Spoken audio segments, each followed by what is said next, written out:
Ayun, so good evening guys. Ngayon po ay ceiling day. Ayan, so puro ceiling yung mga stocks natin, May 17, 2024 at Friday. So last time trading natin hataw yung mga Libisti stocks natin. So nabasa niyo yung news? Akala ko si ABS-CBN lang yung magdadagdag siya ng investments. So pati pala tong si RCI. Ayan, kaka-post ko lang kanina. Okay? So ito po yung ating mga galaw for today. So nag-drop ng konti nag-drop si index negative 0.14%. So sideways lang po yung majority ng mga big caps na stocks natin. Tapos ayan, finally meron tayong 31.24 million net foreign buy. So siguro si SMPH kasi nag-trending ulit siya ngayon. So meron siyang additional na 2% again. So anyway, pero ang pinaka-trending talaga natin, ayan, so Libis stocks nga, balik tayo dito. So meron siyang 40.89%. Ceiling niya ata to, no? Ceiling ba si RCI natin. So meron siyang 2.22 million net foreign buy. So pinaka-catalyst nga po natin is yung balita na mag-average. Mag-average si Mr. Leandro Liviste. Ayan. So at least may mga gumagalaw tayong stocks. Double Dragon, so dahil pumitik dito. 4.69%, meron siyang 571K net foreign sell dito sa market. Tapos si Macro Asia, ayan, so umarangkada pa rin yung price. Action niya, 2.98%. Meron siyang negative 2.04 million net foreign sell. Si KEP, ayan, so nag-ceiling ba si KEP natin? 40% din siya, di ba? O 31% pala. 31.74% yung galawan. Ang daming halos mag-ceiling. 115.38K net foreign sell. ASEN, so pahinga muna ASEN dahil dun sa Doji. Negative 3.92%. Meron siyang 2.36 million net foreign sell. And then sa mga blue chips, so marangkada yung properties pa rin si SMPH. Nanguna dyan, meron siyang 2.84% again and meron siyang 71.95 million net foreign buy dito sa market natin. Okay? So, panalo yung mga traders natin sa Leviste stocks and then marami nga din po yung mga umakyat for today's trading naman natin. Ayan. So, yung US market nag-sideways lang yung galawan po nila kagabi. Ayan. So, disclaimer guys sa mga bago dito sa channel natin. As usual, yung ating vlog is for education purposes lang po yan. Huwag mong gagamitin to as a reason para mag-buy, sell, or hold ng ating stock. So, meron pa kasing risk na involved sa market. Due diligence na lang po kung anong stocks yung gusto mong bilhin. And then follow po ako dito sa ating social plugging ulit. Palawi Trader na YouTube channel. Weekends na naman. Subscribe ko po dito para updated din sa mga posts or kung gusto mo, meron tayong community. Ayan. So open naman po siya or kung gusto mo mag-support, join ka lang po dito sa trading group naman natin. So doon sa mga nakasubscribe, maraming salamat po sa usual na viewers natin. So meron pa rin naman, andap-andap yung viewers natin. Company reviews, yung ating mga sample trades, basic indicators. Ayan, so aral na lang ulit tayo habang weekends. Kung overbought, overbought talaga yung stocks natin. Risk management, fundamentals, plus yung ating PSE, stock market studies. So sa crypto, follow mo lang din po ako dito sa Palabi Trader. Crypto to para sa mga play to earn games natin last time. Social media, Facebook account. Ayan, follow mo na lang po ako dito para updated ka. Or dito sa Facebook page natin. So pili ka na lang po, all in dyan. Yung gusto mo i-follow, Bodega Picks, yung article sa local market dito sa US and cryptos. So tingnan natin yung mga news natin for today. Wala pa yata yung pinaka-summary ng magneto itsura ng ano natin, Twitter. Ayan, so silip tayo ng konti. Hindi ko pa nakita yung pinaka-summary ng market natin. Meron siyang recaps dito. Baka dito meron na. Patalastas muna. Hanapin lang natin yung summary. Wala pa yata, no? Hindi pa naglalabas si Philippine Stock Exchange natin. Okay, so wala pa. So ito na lang, yung mga summary na lang dito na na-post natin. So ito yung mga net foreign buy for today's trading natin. Si East West, yung dividends niya, no? So 5% nag-drop to kapon, no? China Bank, Metrobank, PNB, FPH, MER, Manila Water, FCG, GSMI, Monde, ABA, EC, JT Cap, Ali, Robinson, Globe at saka si Converge. Yung mga net foreign selling natin si BDO, BPI, Security Bank, ASEAN, APF, Gen, DNL, MI, Megawide, Aboites, AGI Costco, Grits, Double Dragon, LE, Philrich, Tel, Cebu, ICT at saka si MAC Macro Asia naman. Ayan. So nag-sell pala si Macro Asia natin. Manila Water, SMC, Q1 net income plunge. Bumagsak pala siya. 94% due to forex losses. So fuel and oil income grew 21%. Tapos yung back-to-back winners natin, mga Libiste stocks. So Hacienda Agenda. So Libiste to splash 750 million to double his stake in Rojas Elizalde Group's RCI. Ayan. Kaya po lumilipad yung stocks natin. So late ko na nabasa itong news na to. Ang nabasa ko kanina umaga, si ABS-CBN, yung sabi is magdadagdag ng shares. Itong si Libiste, ang pera niya, no? Dahil pambili. So, namamayagpag yung mga traders natin sa Libiste stocks. So, BSP hold rates at 6.5%.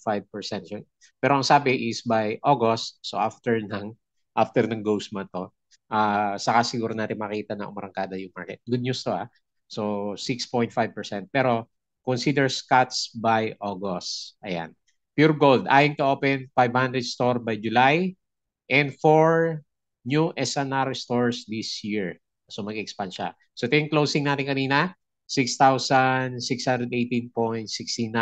So drop tayo ng konti. So nag-ano siya, undecided candle. Negative 0.14%.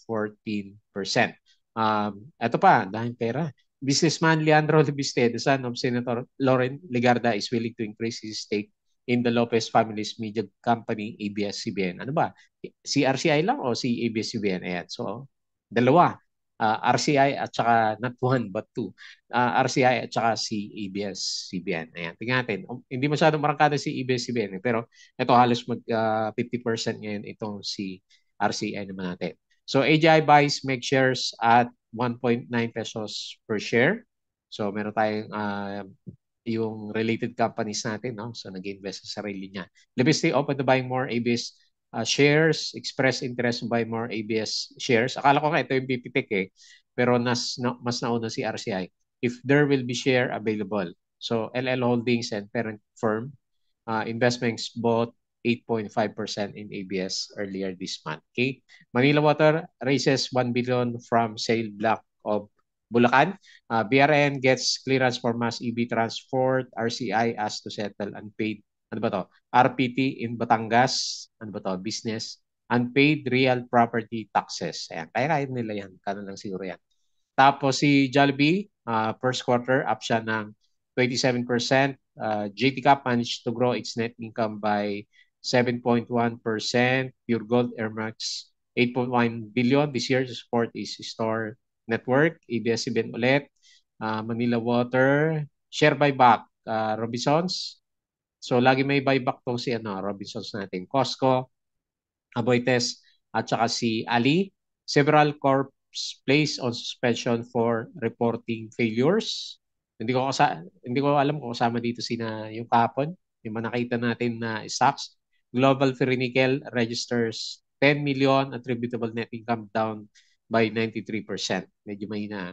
Tapos sa BFA Chief Remoliuna says may cut K rates in August. Ayan. So yan din yung kanina. ABS-CBN. So bumalik ng konti kanina. Si Green. Okay. Si Ani pumitik, no? Emirates plus 0.4 sa earnings. EI. So medyo mababa yung earnings niya. CPG plus 135%. Apollo is okay. Medyo loss siya na. HTI plus, laki plus 273%. Sino pa? Security Bank Plus. Ay, kumita na rin siya. Plus 14%. Frutas. Nag-breakout to. No? Consolidated net income first quarter up by, maganda rin, 55.6%. Si ABA, medyo baba yung earnings. Kung sakto kanina. Tapos, BSP did nothing to rates as expected kasi sumusunod lang naman sa galawan sa US market po natin. Hindi ko nakita dito yung summary ng ng US market kapon. Mamaya, silipin na lang po natin yung kanyang galawan. Ayan. So, patalastas ulit. And guys, sa yung mga gusto ng guide sa trading sa Philippine market, meron po tayong trading group. So, pwede po kayong sumali dito sa ating Palabra Trader na Patreon channel naman. So, double check mo na lang po kung ano po yung meron dyan sa bandang loob ng channel natin. Okay. So, ito yung galawan natin for today. Higher low formation. So, maganda naman kahit papaano. Although, syempre, nakakulong pa rin naman tayo doon sa bigger picture. So, meron naman tayong visible na higher low, pero yung ating buong chart is, ayan. So, nagbabalance siya dito, ano ba, akyat o bababa. Medyo mas maganda lang yung closing natin. 1, 2, 3, 4, 5. So, for this week, kasi last week is laglag yung yung kandila natin. So, medyo nakabawi siya ng konti. And kulang pa rin kasi, wala pa rin masyadong net foreign buy. Malit lang naman. 31.22 million net foreign buy tayo. So, meron siyang 0.14% na loss for today. Pero lumalaban ng konti. So, yung RSI natin, next week na lang siguro natin makita yan. Kung matutuloy nga ba talaga yung breakout plus MACD formation is okay naman siya. Ayan. So, tingnan natin yung mga movers for today. BDO, nag-bounce 1.99, SMPH, yun, pabalik na yung mga alaga natin. 2.64%, Globe, nag-breakout si Globe. Laki pala ng hindi natin napapansin, no? So, lumilipad si si Globe natin. PLDT lang dati yung pinag-uusapan natin, oh, nag 10% din yung Panalo kasi 'di ba may stock rights offering dati dito sa 1680. Ayan, panalo na yung mga nag-stock SRO last time. So, very good. Ali 0.17, AC, so marangkada din. 1.31, Aboites, malit lang 0.54, GGS, okay, pabalik 1.8%. Okay, so yun lang. Tapos yung mga losers, si ICT, ayan, kung kailan umakyat na umakyat, no, sell on news si ICT, 3% drop. ASEN, so 3% drop din siya, natuloy yung Dow G niya. Metrobank, minus 2%. BPI, minus 2%. Okay, yun yung mga big caps natin. So dito naman sa winners, syempre, RCI, mantakin mo nga naman, no? Nanakot siya, tapos bigla umakyat. Pero may news kasi, may catalyst naman siya. Si Kep, ayan, so panalo na, no? 6 pesos. So break even na yung mga may dividends last time. Buti naman, nakabalik na siya. Lakas din ng galaw niya, oh. Takay mo yan, 20% kahapon, tapos ngayon is 31%. Si Lode, ayan, napaparamdam, 8%. FNI, ayan, break na tuloy yung breakout, 6%. Si Geo, ayan, dire-diretso din to, 6%. Daming umakit ngayon. Double Dragon, 4%. For si Tugs, ABS, ayan, puro 4%. PHR, nabuhay din, 3%. SMPH, nandiyan na si Mac. Ayan, si Mac pag-usapan natin. Nandito sa trending stocks. Si Fruit, ayan, sabi natin, medyo naudlot pala yung breakout niya ng GGS and the rest. So dito naman sa losers, SSI, ayun meron siyang upcoming dividends. So halos 3%, no? 3.4%. Ayan, pretty nice in na niya. Nagtakbo na. BKR, minus 5%. Sino pa dito? Si OR, minus 4%. ASN. Shell PH, ayan, nag-ano din siya. Inverted Dow G. RCB, ito medyo mahina yung earnings na ito. Ionics, lugmok na si paring I natin, minus 3% ulit na galawan. EI, ito, downtrend si EI natin. Si ABA, minus 1.96. Baba kasi yung earnings natin eh. SCI, minus 1.9. Okay, and then the rest is mga 1% yung laglagan naman natin. Okay, so yun po yung galawan sa buong markets. Medyo sa mga stocks na hindi trending, ano lang sila, sideways lang. Kahit sa big caps natin, di ba, makita mo naman, sideways. So, panalo talaga yung mga overbought na stocks natin, yung mga libiste stocks nga po natin. Okay? So, tingin tayo dito sa global markets. Hindi ko pa yung saglit. Hanapin natin yung crypto at saka world indices natin. Okay. So mukhang sideways din dito sa global markets po natin. Nasdaq futures 0.07%, Dow futures negative 0.01, and then S&P is negative 0.01%. So mukhang may additional na pullback sa US market. Ayan, nauna na dito sa European markets. So drop dito sa Asian markets, mix tayo mas marami yung berde. Pero yung mga medyo nag-drop, medyo mas malaki yung yung mga drop nila. Ayan, so kung suma total, sideways lang din yung galawan. So sumunod lang po sa sa galaw ng global markets naman natin. Crypto. Ayan. So, nag-steady si Bitcoin sa 66K. Ethereum is, ayan, 3K na si Ethereum. 3,000. DNB pababa, 577. The rest is, may malaki dito, 18%, 4%. So, mas marami yung, yung verde. Mix din siya. Ayan, may mapula dito si TRX. Pero the rest, verde din po yung galawan dito sa dandang cryptos naman. Ayan. So, pasadaan natin. Mabilis ang pasada yung ating mga trending stocks. Unahin natin si, syempre, Libiste stocks. So, yun na nga po, yung pinaka-catalyst natin. Magdadagdag pa ng investments si Mr. Leandro Libiste. So, tuloy ang happening natin dito kay RCI. Kala ko wala na to eh na nagtakbuhan na, di ba, mga few days ago. Ilang araw din siya, nag-drop din siya. No? Malaki din yung drop na yan kasi binalik niya dito sa support, 33%. Pero binawi niya in just one day. Ayan, yung mga hindi natakot siguro na bumili, congrats po sa inyo kasi out of the blue, meron tayong news sa kanya. So, alam niyo na yung pinaka-catalyst. So, ito yung pinaka-try natin sa kanya ngayon. So, ang pinaka-next na resistance based dito sa chart natin, 4.8. Ayan, tama-tama, sakto dito. Ayan, magpipik nga si RCI natin. So, medyo malakas kasi yung sentiment natin sa kanya. Very good. Namamakyaw, parang maging major shareholder si Libiste dito kay RCI. So, most likely, baka may balak din siya in the future, di ba? Siyempre, hindi naman siya mag-invest dito kung wala siyang gagawin dyan. Ayan. So, ano ba yung mga businesses ni Rojas and Company? Yun yung i-research na lang po ng mga may hawak kay RCI natin. So, 2.22 million net foreign buy and 40.89%. Congrats na lang po.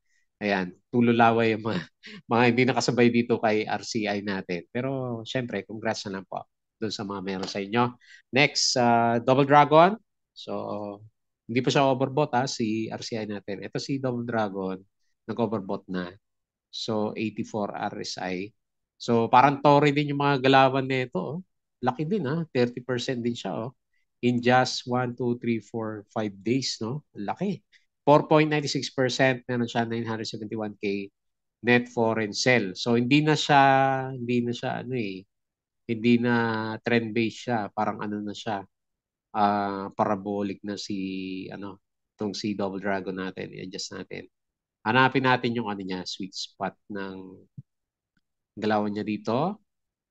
Okay, so medyo sakto tong trend na to. Ayan. So ang sabi dito, which is parang dito nga, tingnan natin, parang pagod ng konti si yung Double Dragon. Pero solid yung kanila. Kaya lang kasi overbought na alam mo naman, pag overbought na yung stocks natin. Nanonood na lang tayo. 11.57 yung ating next na resistance. Meron ba dito sa bandang kaliwa? Tindi ng, ayun, sakto dito. So ito yung hinahabol pala niya. So actually, ang next niya, okay, based sa trend-based Fibonacci, pero dito, 12. 12 yung sinasabi niya na next na resistance. Ayan. Pull back ka muna para makasabay naman tayo. 971K net foreign sell na siya. And then, very good. 4.96%. So, take note mo na lang yung mga overbought natin. Ayan. So, medyo mataas na kasi yung price niya. May bago ba tayo? Unless may bagong catalyst ulit si Double Dragon na papasok. Next, Macro Asia. So, meron ding setup to, di ba? Pinapanood natin to from the past few days. So, medyo nauntog siya ng konti. Pero on the way pa rin naman siya sa breakout. Ayan. So, net foreign sell tayo, 2 million. Unti-unti lang siya umakyat, 2.98%. And okay din naman lahat ng indicators natin sa kanya. Maganda yung maganda yung galaw ni pinapakita nitong si Macro Asia. Ayun Tapos may volume kahit medyo sell yan. 2 million lang naman. So kaya-kaya yan ng mga local traders natin. So pinaka next na resistance which is gusto na niya pumunta dito sa taas ko na 5.5. Kasi green na green yung Tapos may mga nagtitrade talaga kay Macro Asia. So yung catalyst, yung mga hindi pa nakapanood last time, so mag-expand. Meron siyang expansion tapos maganda yung earnings na sa kanya. Next. So isa ulit sa mga halos sa mag-ceiling. Itong si Kep natin. So lakas Ayan. Kala natin wala nang bibili 100%. Ang tindi, 3 araw, 100% si Ket natin. So ito na, 4 to 6, di ba? Tama ba yung usapan natin? 4 to 6 pesos. So panalo na dito yung panalo na yung kasi 6 pesos. Lampas na pala tayo. So panalo yung yung mga holders ng dividends na kahit paano meron ng konti. So resistance, tigate kung meron pa yan. Madali lang siyang pitikin, no? Okay. Kasi malaki talaga yung volume niya, 23 million. So, nag-close siya, 31.74%.